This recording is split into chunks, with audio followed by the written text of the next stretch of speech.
Hello everyone, my name is Jeff Neville and welcome to Selective Imagery. I started taking pictures when I was 7 or 8 years old, and I really shoot just about everything. And here's some samples of what I take, whether it be sunrises, alligators, birds. It's what I do a lot of right now. But I also do macro. I'll do small animals, and I'll do street photography, and I'll use my old cameras to take some black and white photos with. So here's a sample of one of my cameras coming up. So I'm a generalist, but right now I'm focused a lot on wildlife and birds in particular. So I hope you enjoy my channel, and let's get right to the show. Welcome to the changing of a natural habitat. We're going to start off with present day, or within the last month or so anyway, as you'll see from this video. A beautiful day at Huntington Beach State Park in South Carolina, with a group of teals flying and preparing to land in Mullet Pond, aptly named since until recently there was a huge population within this brackish pond. I'm sure the state park and those in charge of the South Carolina state parks are happy to see someone's goal of converting Mullet Pond from an extremely diverse bird population to just another duck pond, since it was someone's agenda to change the habitat in this pond over the last 3 to 4 years to support and hopefully increase the amount of migrating waterfowl that would stop by in the winter months. But the question is, at what cost? And what do I mean when I say that? Well, there are a lot of studies out there that say if you decide to focus on one species of bird, then the others are going to pay a price for that, because there's a cause and effect. You try to create an environment that's more favorable to ducks, it's no longer necessarily favorable to what was there before. So I'm going to show you pictorially what that cost was to basically help these ducks for their 2 to 3 month stay. For historical purposes, it's important to understand that the pond was once part of the saltwater marsh before a road was built, which then created a brackish pond. For decades, this pond basically had the same ecosystem as the marsh and attracted the same wildlife that was on the marsh side of the road, and water levels were controlled when needed by adding water from the marsh side or lowering the pond side. Certain times of year, migratory birds would visit and stay a bit and move on, but apparently it wasn't optimized enough for waterfowl. Also note that an adjacent freshwater pond, aptly named Mallard Pond, is just on the opposite side of this pond and is fresh water, which the waterfowl would typically prefer. So as you can see, these birds are having a great time flying around, taking their time landing in the pond. Now, there were with what they have done, they always had teals, they always had buffleheads, they always had mergansers. The only species that seems to have really took off in flight, you could say, is the teals. There's more teals than we would have had before they did this changeover in how the pond is managed. But everything else is still relatively low quantities and not really a change from what we've had before. You're going to have a few still images here, followed by another video of the ducks. So, how did the park try to change an ecosystem would be the question. Well, first you lower the water level of the brackish pond to ridiculously low levels because you want to reduce the salinity of the water, and using the words of the park manager, you pray for rain.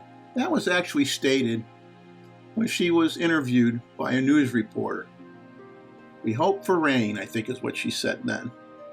You stop adding water from the marsh side so the pond water no longer gets refreshed with more oxygenated water, and you're not adding any replenish food sources that the egrets, herons, ospreys, cormorants, wood storks, and everything else were feeding on.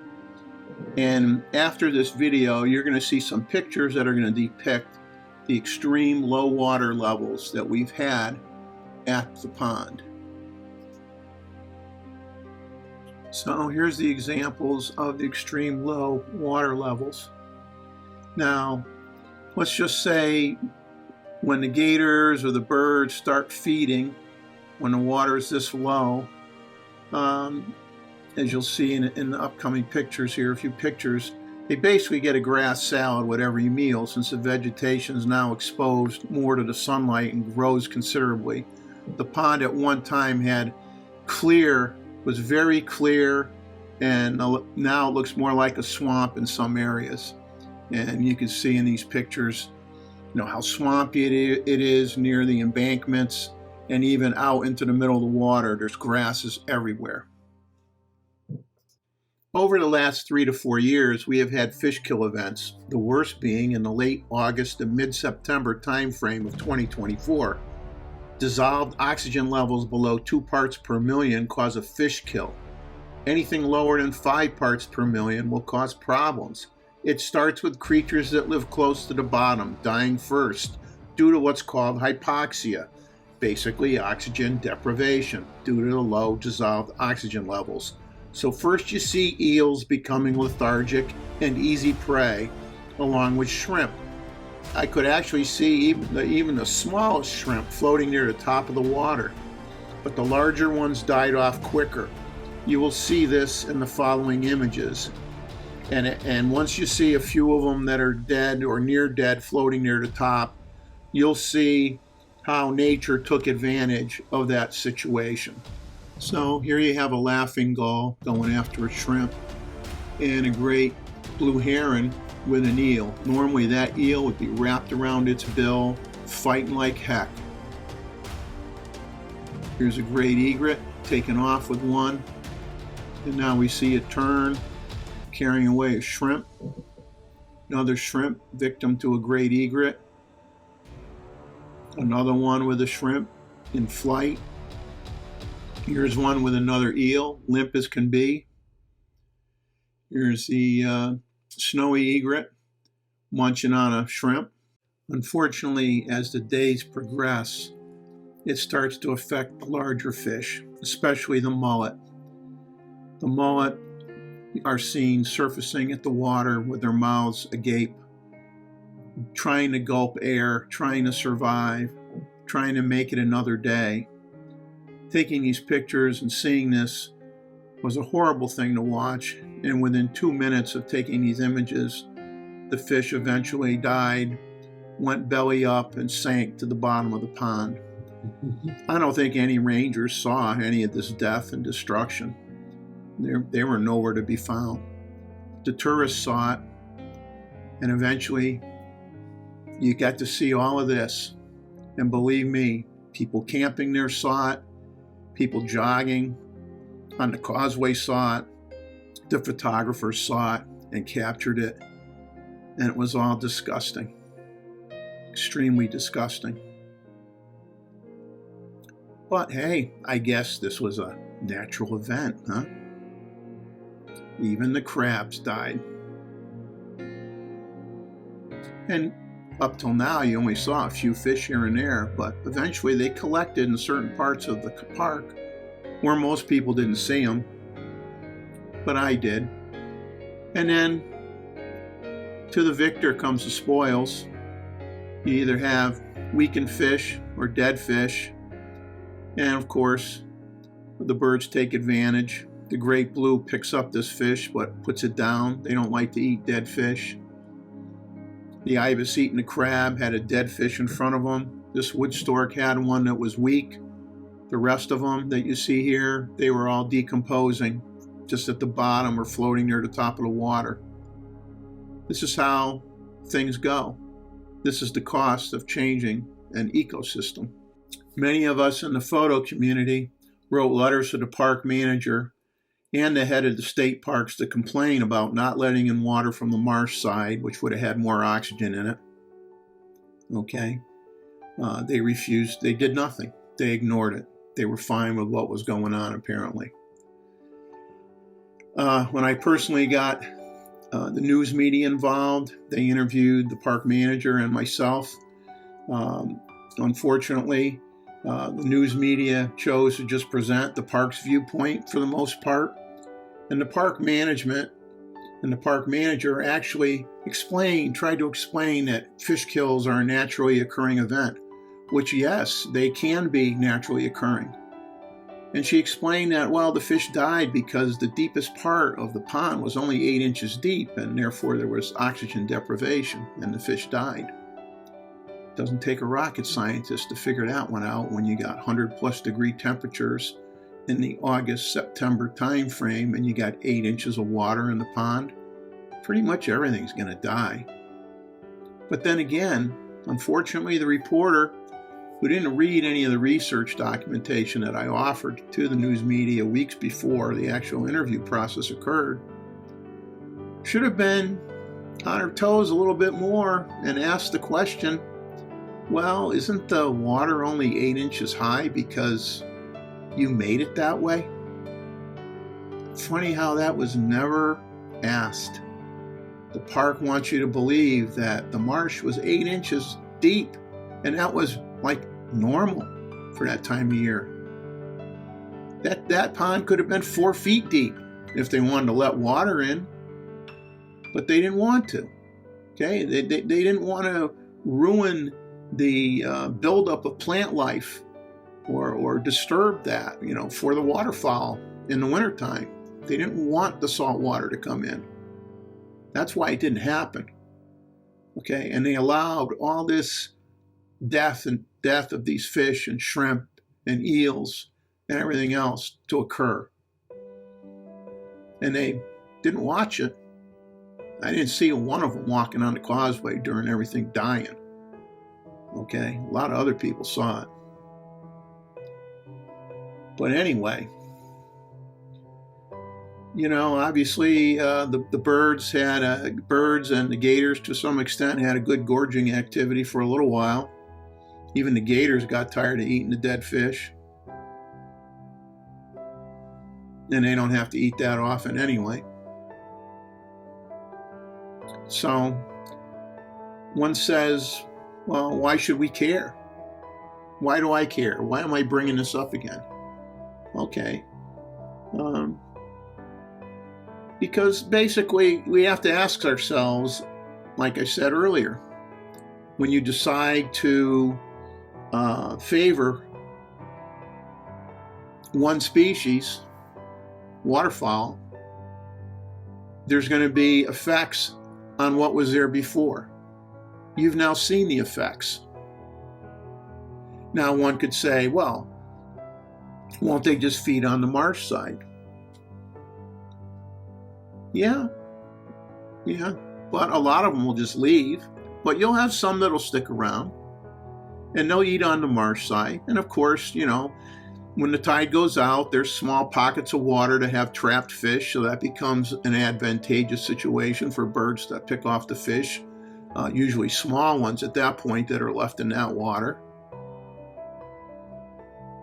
Or they got to wait for high tide to come in, and that brings in fresh food supply with it. But the thing with the pond was, as long as you exchanged water on a routine schedule, that pond basically had was like a giant food source for all these birds. They didn't have to wait for trapped fish in tidal pools. They didn't have to wait for the tide to come in. They could just fly over the road and go into the pond, okay? And everybody could watch them feed.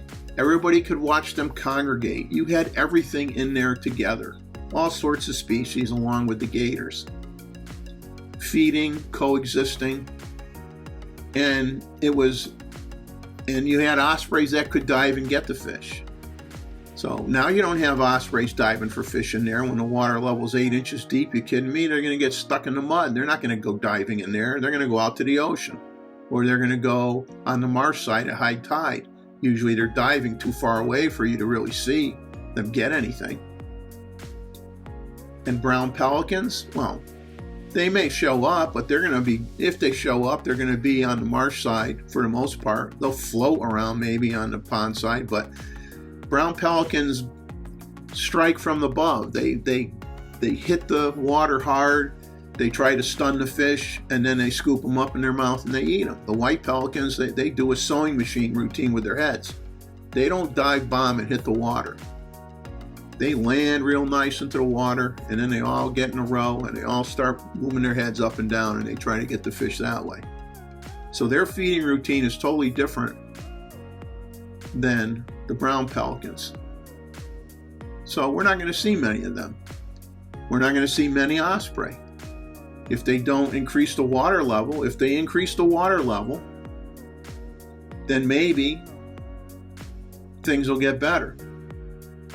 But it doesn't seem like that's going to be the case. So another reason we care is because you've changed the ecosystem.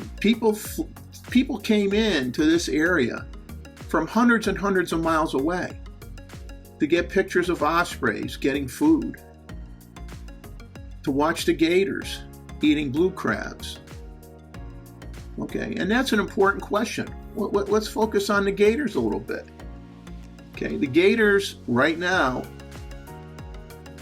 are no longer in there what they call the brunation period, which is when they're dormant, when it's cold. When it hits like 55 degrees, okay, it's not really called hibernation because they will move around and get drinks of water, but they don't eat during this period of time. They don't eat at all, okay? So they're in, pockets of mud or whatever in the little dens that they create, but they do come out to get a drink of water.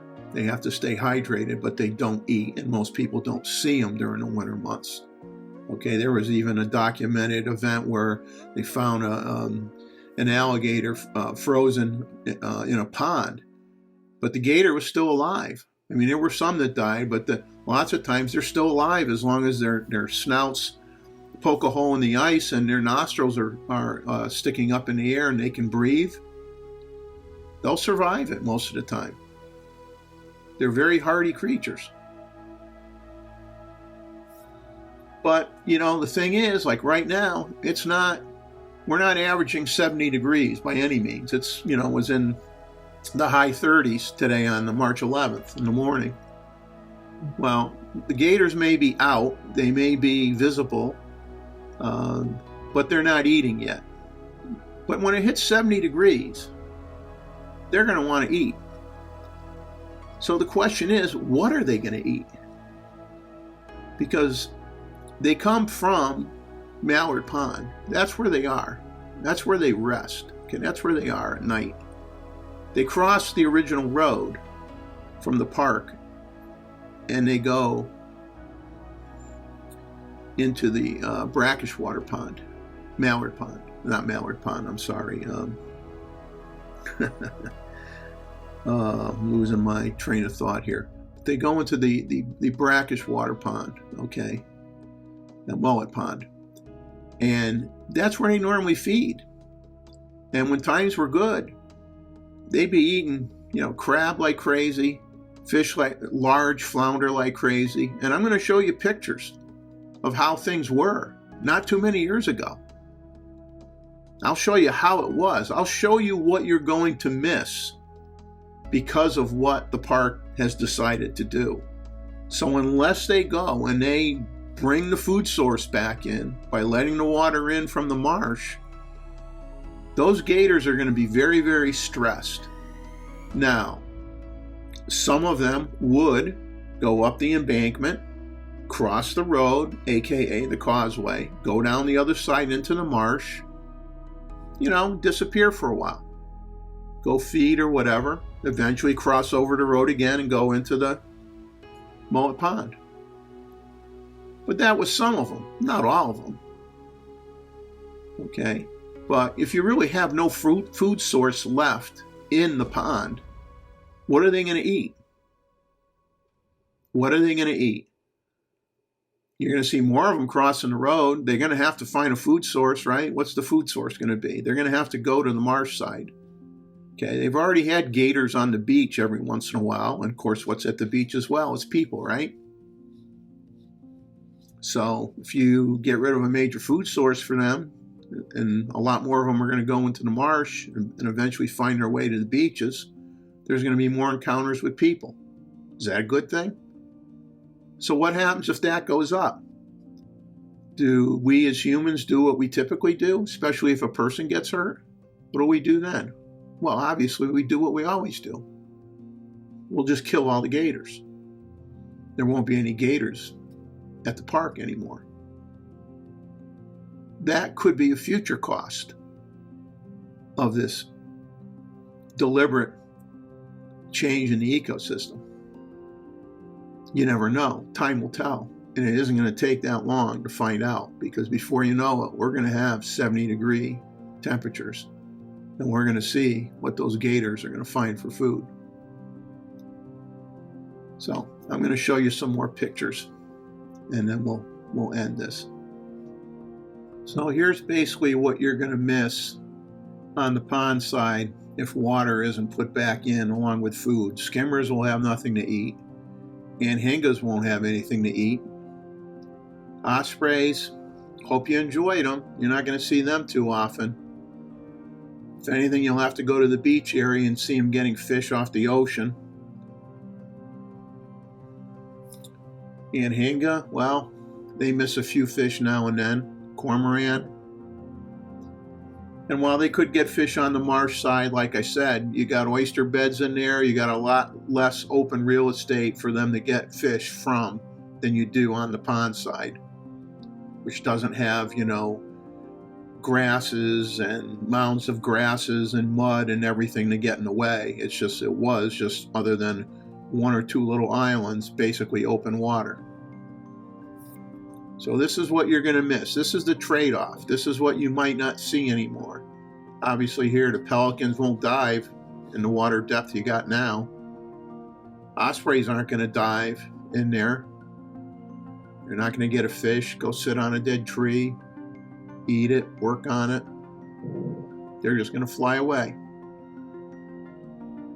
Even the terns, well, they may be able to get some little fish. Pelicans, well, when they start playing with sticks instead of eating, I get worried.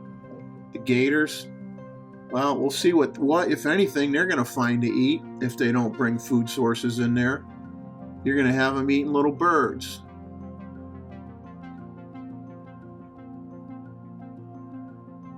They won't have any crabs to eat. Here's a sequence with the mother trying to save her bird that was in the gator's mouth earlier. So you got these big guys with big mouths that want large items to eat. Let's hope this isn't one of them. Time will tell, right? Well, the one positive thing is you will see more black-necked stilts due to the water level being low come around April. That's about it. For those of you that are thinking, well, the ducks are here, that's great, they'll have their young, we'll have all these babies to see. Well, unless they go to the freshwater pond, they're not going to have any luck in Mullet Pond, which the salinity level there is controlled to 15 parts per thousand, according to this article that you'll see above on the screen. Ducks can tolerate some salinity in their drinking water, but as low as 2 parts per thousand, it can impair duckling growth and influence behavior, and mortality can occur above 9 parts per thousand. So if they're controlling it at 15 parts per thousand, none of those ducks are going to have young in Mullet Pond because they won't survive. They'll never get the salinity level low enough for them to have young for a couple reasons. And the biggest one is when you have king tides, and if you have a tropical storm come in with heavy winds and rain, you're going to get water from the marsh side that's going to go right across the road on the causeway and spill all that nice salt water right into that pond again. So you're never going to control it to the point where you're ever going to have baby ducklings in that water. So, food for thought. Thank you for watching my channel. I really appreciate it. Please give me a like and leave a comment, pro or con. Just please be respectful. And if you really enjoyed it, please subscribe to my channel. I would really appreciate it. And remember my motto, enjoy life, capture some of it, get out there and get some of your best images, irregardless of the genre that you choose to shoot. Take care and God bless.